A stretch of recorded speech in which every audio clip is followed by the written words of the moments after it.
G'day there guys, Marky here, and welcome back to another episode of r/relationship advice. As always, thank you for tuning in. Now sit back, relax, chuck a prawn to the barbie, and let's get right into it. Posted by a throwaway account, titled, My 20 female, boyfriend 20 male, said that I was embarrassing him while I was giving birth to our baby. We've been in a relationship for 1 year, and we had a baby boy last week. I had a natural birth, and my boyfriend was there throughout the whole process. I screamed a lot, and each time I did, he whispered something like, "Can you stop screaming? You're really embarrassing me." I also threw up a few times, and I saw him cover his face in shame. When I held the midwife's hand for comfort, he whispered, "Let go of her! Stop being so embarrassing!" He also said that my birthing position was embarrassing, and called me a few vulgar names. I'm really upset about his behavior that day, especially when it was when I needed his support the most. When I try to talk to him about it, he denies ever saying it, and that I'm being silly. Edit. I know that there are a lot of comments, but I'm reading them all, and I just want to thank everybody for the advice and support so far. I spoke to my mum about this, but she is the very traditional type, and although she said his behavior is wrong, I should try couples counseling first. I really don't think he's going to listen to me when I suggest getting help, but I'll try. I'm also going to talk to my public health nurse. I guess all I can see in this situation is that his behavior is abhorrent. That is not someone that you should have in the delivery room with you that's constantly putting you down. There is never an excuse for that behavior, and what he's done is unacceptable.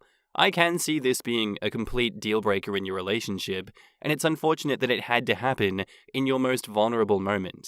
I actually don't know how couples counseling could fix this situation. This isn't exactly something you can talk your way out of. The damage has been done already. I don't think you can take something like that back. I would break up with him if I was you. In the comments, Invisible Bookend says, I, 24 female, literally shat myself, a lot, while having a contraction, and then my water broke a minute after. My husband, 25 male, helped the nurse clean me up, and then he helped hold me up as I delivered my son. Not to mention him holding everything together at home the whole time, and constantly being present and ready to help at any moment. That is all said to assure you that your boyfriend's behavior is not normal and is not acceptable. You are not being silly. This is a huge red flag, and a big indicator of what his future behavior will be like in stressful situations. Please don't feel like you have to stay with him just because you have a baby together. You deserve better than this. 2 out of 3 women shit themselves when giving birth. So, can you only imagine if OP did? Childbirth isn't pretty. It's beautiful bringing life into the world, but everything else is nope. A lot of fluids and stuff. I'm surprised your midwife didn't tell him to leave the room when he was acting like that. I'd hate to see how he copes with a crying baby. Keep your eye on him, seriously. She said he was whispering. The midwife probably had no idea what he was whispering to her, and most likely assumed that it was supportive. That's honestly so damn sad. OP deserved something supportive in that moment. Wow, I'd overlooked that part. So even at the time, he'd realized what he was doing was unacceptable, and then afterward gaslit the shit out of her and said that he had never done it. Scary, abusive asshole. The gaslighting should be of great concern. The abuse he showed during the birth, the acting like you're crazy and claiming he didn't do those things, not good. I bet if you look back on things, you'll see this isn't the first time he's gaslit you, and I doubt it will be the last. It is hell living with someone who does that to you, and wears down your self-confidence. Not only your self-confidence, but also your perception of reality in a matter of, what if he's right, and that the things you witness aren't real, making it even harder to leave because you don't trust your perception anymore. Truly nightmarish. And Princess Abeka says, I'm so sorry. My child's father, who is no longer around much and that I'm separated from, also acted as though I was embarrassing him. I screamed and screamed. My contractions hurt so horribly, like I was being stabbed over and over, and he just looked at me so rudely and literally left the room a few times. All I can remember of this day is mostly him making me feel like I was doing something wrong. I deserved better. You deserve better. Please get out now. And OP says, thanks for sharing this. Can I ask if he mistreated you in other ways too? And how did you go about leaving him? Princess Abeka replies, he actually started out normal. Over the progression of the pregnancy, he began to be intimidated by me and jealous. I'm very kind and nothing to be jealous of. He was just insecure. and started to be degrading. He used to call me out of shape and a whore often. He told me that I was wasting someone's scholarship money going to college because I was too dumb to graduate. This was in 2018. I graduated with a bachelor's degree in the winter of 2019. He would strangle me when I would call him out on his abuse. He secretly unlocked my windows so he could get back into my house when I tried to kick him out. There is so much more. He went to prison for the first year of her life for unrelated crimes, and that's basically how I escaped. I honestly feel like I would have killed him or he would have killed me if I didn't get away. Edit. In response to the people saying I'm horrifying for saying I would have killed him, he also held me at gunpoint, smothered me with a mattress, threw keys at my C-section incision 2 days after surgery, and tried to run me over with my own car when I ran away after he hid my keys and phone. If I killed him, it would have been in self-defense. Back up to the post, we have another edit. Edit 2. Thank you so much to everybody who commented and DM'd me with words of support, and those who have also been in similar situations. I have since tried to discuss the option of couples counseling to him, but to no avail, which didn't surprise me. My mum has agreed to let me stay there until I can find a new place for myself and baby. I haven't said anything to him yet. I've been advised not to, so I'm still planning on how I can take the next step. Update. Thank you so much for everyone's advice and support, both through DMs and on the original post. I want to update, as many people were very concerned, and I promised it to a few people. Reading people's responses reassured me about how serious the situation was, and how I would be stupid if I stayed in the relationship and allowed it to get worse.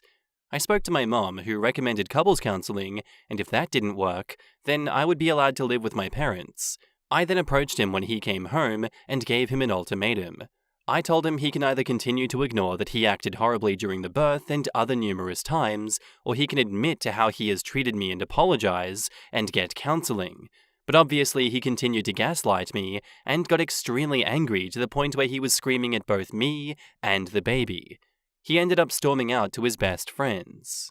I was also advised against couples counseling by many of you, as you said that it often encourages an abuser's behavior, which made a lot of sense, and I wish that I read that before speaking to him. My mum came round after he left and said that he's an asshole, and even though she doesn't agree with single parenting, she thought anything would be better than staying with him and enabling his behavior. He's tried to visit me and the baby since, as he guessed that I was at my mum's, and both my mum and I have told him that it's over and that we're leaving the rest down to the courts. I'll be telling my solicitor everything, so who knows what the custody arrangements will be. I'm just glad that myself and my baby are out of there, and I can finally enjoy being a mother. Yesterday I went shopping and bought what I wanted instead of what he wanted, and I never felt so free since before I met him. To many people that will sound ridiculous, but quite frankly, he controlled every single aspect of my life. However, I am planning on going to therapy, as I feel like the bad experience I had at my birth, as well as his abuse in other areas, has left a profound effect on me. I also called a few domestic abuse hotlines, and they gave me some brilliant advice. Thank you to whoever it was that sent me those. What was weird was the best friend he went over to see actually contacted me yesterday to say how happy he is to hear that I'm leaving him. He said he noticed how unhappy he made me, and how disrespectful he is around women as a whole, and that the abuse didn't exist just towards me, but to his colleagues also. So it's good to know that I have a few people on my side. No doubt things will be constantly changing from now until the foreseeable future, and I am terrified. But the main thing is that I'm away from him, and me and my son are safe, and that I'm feeling empowered enough to know that the way that he treated me was 100% wrong, and that he will pay the right price as long as I fight for it. Thanks again. I won't forget all of you that helped me in the time when I needed it the most. In the comments, M. Oregon says, if a man can't support you while you're trying to push out his baby, the relationship is already dead and buried. Unfortunately, OP probably missed a billion marinara flags before she got pregnant. I would be 0% surprised if he tampered with her birth control too. Thank goodness that baby won't have to grow up thinking that that guy's behavior is normal. Well, luckily for her, he jumped ahead several pages in the abuser's handbook and went a little bit too far. That's what prompted her to seek outside advice. And it sucks for the next woman or teenager You know, because guys like this will go after anyone vulnerable that he ropes into a relationship because he'll have learned to trickle the abuse a little slower to maintain control. But obviously, OP needs to look out for her and her baby. I guess this man thought that she should have given birth in silence, with a smile on her face? Like, is he an idiot, or did he just want to shame her with an impossible demand? Shaming and humiliation was the goal. Honestly, I agree with that statement. I do think that he was just trying to shame, humiliate, and abuse her, and continue to subject her to subservience in a way. I imagine in his head he had a good mix of just be my bang maid and just do everything I tell you to do because that's what a good little servant does. Also, the classic abuser's handbook of cutting you off from all your friends and family and telling you that it's all your fault. That's probably happened here too. Anyway, that was really grim, but I'd love to know what you guys thought of it down in the comments below. Our next post is by user ChemicalLion21, titled, "My 22 male, girlfriend 23 female, has been mad at me because of a trip that I won't let her take." I'll try to keep this as short as possible, but if you feel like I need more context, I can add an addendum in the comments. I met my current girlfriend in our freshman year of college. We hit it off almost instantly, and became pretty fast friends. After being friends for a while, I asked her out, and we've been together ever since, coming up on 2 years in October. Recently, however, she and I have been fighting over a proposed trip that she intends to go on at the end of this month. She has a friend who we'll call Paul, because that's his name and I don't care enough to censor it. I was always aware of him since he lives in her dorm, and we've hung out a couple of times, but in the Venn diagram of our friend group, he's always been very firmly in her circle. I've also always believed that he had feelings for her from only knowing him a few months. They've also spent an inordinate amount of time together, even more than most of her other friends, and often more than I get to see her in a week. He's also made occasional inappropriate remarks about her, which I won't get into here. I've brought this up to my girlfriend multiple times, but she insists that he just sees her as a friend, and while I think she's incorrect, I don't think that she's being dishonest. I trust that she has absolutely no interest in him in that way, and so I'm mostly okay with their friendship. At this point, it's honestly kind of a joke between us. Well, things between us have soured over Paul in the last week or so. His birthday is coming up soon, and he asked her to go on a trip with him to LA, which is on the opposite side of the country from us. She mentioned the plans in a kind of offhanded manner, and when I said that I wouldn't be comfortable with that, she and I got into an awful argument about it. As it turns out, he paid for the trip, including plane tickets, before asking her, and when he asked her, she already agreed to go. I asked her to not go, and said that I'd find it incredibly inappropriate and hurtful, especially since he only booked one room for the both of them. She said I was being hurtful to her friend, and would really hurt their relationship. She also says that I was being controlling, and accused me of not trusting her.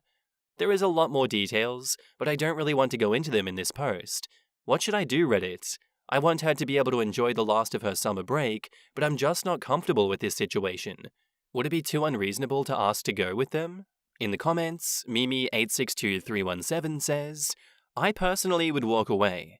She is willfully ignorant, thinking Paul has her best interest at heart.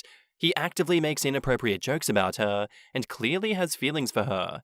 I don't care about friends of the opposite gender, but this is a hard pass for me as a person. She wouldn't like it if a girl was talking about your physical features, and then off you go to a faraway state one-on-one for a birthday celebration. He doesn't respect boundaries, and he sounds creepy. Hopefully he doesn't do anything unsafe to her. I would bring up these points again, and if she dismisses them, then that is your sign." OP replies, "As I said in a previous comment, they're not explicit or physical. Instead, they're more just deeply inappropriate for their level of friendship, like a fake proposal with ring pops, calling her his friendship soulmate, and telling a real estate agent that they're newlyweds when the two of them were checking out an apartment for him. That's only what you've witnessed. You've already said that she spends more alone time with him." OP replies, "I actually haven't witnessed any of those events. I think he knows enough to not do that stuff in front of me. That's just what I've heard from her and other mutual friends." Reverend Vader says, "Stop looking at Paul. This is the mistake so many people make when a threat arrives on their doorstep. The only things that you should concern yourself with are the choices and actions that your girlfriend makes and takes. There is no let in these situations. You have given your opinion, now it's up to your girlfriend to choose. If she goes, then when she comes back, she should no longer be your girlfriend. That's all you do. Say nothing, do nothing. This is about seeing how your partner acts when they have free choices. If you want your self-worth to remain intact, you need to end things on her return and say nothing about that until she does come back. And OP replies, "This is really good advice. Thank you." Not trying to make waves says, "Paul's planning on screwing her. You know it, I know it, everyone on Reddit knows it, and I'm sure that your girlfriend deep down knows it.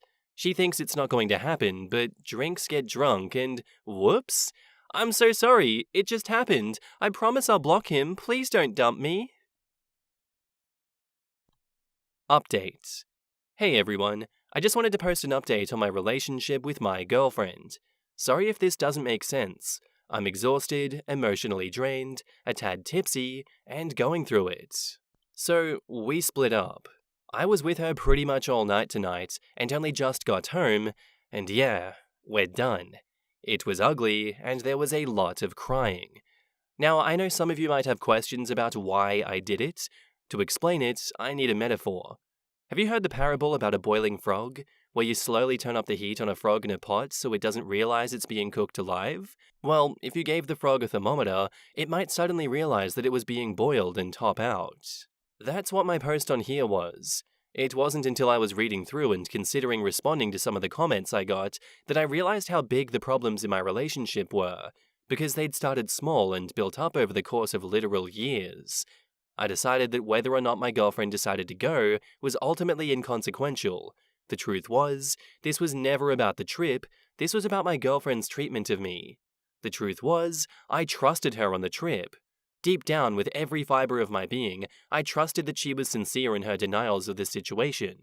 I do not believe that she would have done anything, but I don't think it matters. The simple fact is that she had been consistently downplaying and disregarding my feelings for years, all the while defending Paul, who had been manipulating her and several of our other friends. I could go into why I think this is, the desire to be a hero, etc., but none of it matters. She had dismissed my feelings out of hand, and was willing to hurt me, harangue me, and belittle me in defense of Paul's behaviors, which she ultimately admitted was sketchy and manipulative. That's just a cold hard fact. Those aren't traits that I want in a partner, and now I don't have to worry about that. As for me, I feel like my world just ended, like someone shoved a vacuum hose in my sternum and slurped up my insides, and whatever they stuffed my newly empty space full of is cold and prickly. I'd love if someone could give me some advice on how to handle this. I've never had a breakup this painful before. I'm also having serious regrets. Please let me know what y'all think. Right now, I'm gonna get plastered and go to sleep, and hope somehow my life is bearable in the morning. Good night, Reddit. In the comments, Super Mason says, "You are a great example of learning to set boundaries and gaining self-worth. Props to you, bro. It's going to hurt for a long time, but time will eventually drain that cold pain in your chest, and it will fill with boiling courage and independence. The worst thing you can do is relapse and run back to her. Keep your eyes on the path ahead and get excited that the girl that respects you is closer than you think. P.S. I've gone to the ER for heartbreak, it hurts so bad, but I'm giving you advice because I empathize. I'm 27 male." OP comments, "Right now it's not even grief, I'm sure it'll come later, but that's not what I'm feeling. I just feel cold. Not angry, not sad, just cold. I keep thinking about how much pain she's in, and I know that I caused it because I wasn't happy. It all seems so selfish, but I know that I have to put the oxygen mask on myself or whatever. She cried a lot, asked me how I could do this to us, to her, told me that we could fix this, that I'd never given her a sign, etc. Yeah, she's blocked right now. I just don't want to see those messages at the moment. I don't know how long we can keep it up though. We have a lot of the same friends and move in the same social circles." OP has added some new comments, 1st of August 2023. "It was rough for a while. I'm not going to lie, it still is. I didn't realize how many parts of my life she'd touched until all of them started aching, and now I'm having to deal with the lingering pain of all the things that I don't share with her anymore. I've had good days and bad days, but the good ones generally outweigh the bad. Our friend group split up right along with us. There were a couple of ugly fights and I lost a few good friends, but I take a sort of tragic pride in the knowledge that I kept most of our friends in my life. I'm very glad they've been so supportive of me right now. In unrelated but important news, important to me at least, I had to put my cat down last week as well, and I'm just generally not having a good time. But this week is a lot better than last, so things are trending up. I went back to the gym for the first time in literal years, and it's been nice. Still getting back into the swing of things and trying to get comfortable in a new gym, which takes some time getting used to. I've been taking care of myself in other ways, listening to a lot of sad music, starting up a D&D game, and just generally taking it easy. I might even try a bit of writing again. I don't know if this is the kind of update you're looking for, but it's what's been going on. OP has confirmed the trip did not go ahead, X has had a falling out with Paul, and is now remorseful. And here is some additional info on Paul from OP. Jesus, where to begin? Sorry in advance if this gets vitriolic, but this is just a tad raw. In the original post I kinda mentioned it, but the real big thing is this. He has like 4 friends total. Like that's his whole social world. And his friendship with them is just super codependent. He has mental health and alcohol issues. I don't want to diminish that. They are real, and I think him getting treatment might help things, but he uses that fact and some oh-so-conventional breakdowns to keep his friends from leaving, so they get to rush in and take care of poor damaged Paul and feel like saints as they nurse him back to health. It is so freaking toxic and codependent, but if you say anything, then you're the bad guy kicking an emotionally vulnerable man while he's down. If I had a nickel for every time he promised this would be the last time and he would get help, I'd be able to buy him the personal private therapist that he so desperately needs. And between that, there are big elaborate gestures. I was only barely surprised when I heard that he was flying my ex out to California. It's just the type of thing that he would do. As a list of other stuff, he has sabotaged my project in a class that we had together, literally just found out about this 2 days ago, long story, called my ex a bitch and a fake friend when she wouldn't bring him to this fundraiser as her +1, cheated on his past girlfriend, got his underage brother drunk without his brother's knowledge. And then just small petty things. Not paying a few of my friends back for money that they lent him, sat on his phone playing games while other people were moving his couch, sent my ex emergency messages while she was on dates with me, or was studying for her final. And I know it's dumb, but one of the things that got me the most is that I have never, not once, seen him hold the door for anyone. It doesn't matter if your arms are full of fine china, you're opening that door yourself, buckaroo. And that's where I'm going to end today's episode, guys. I do hope you enjoyed. If you did, let me know what you think of it down in the comments below, and I'll see you in the next one. Bye.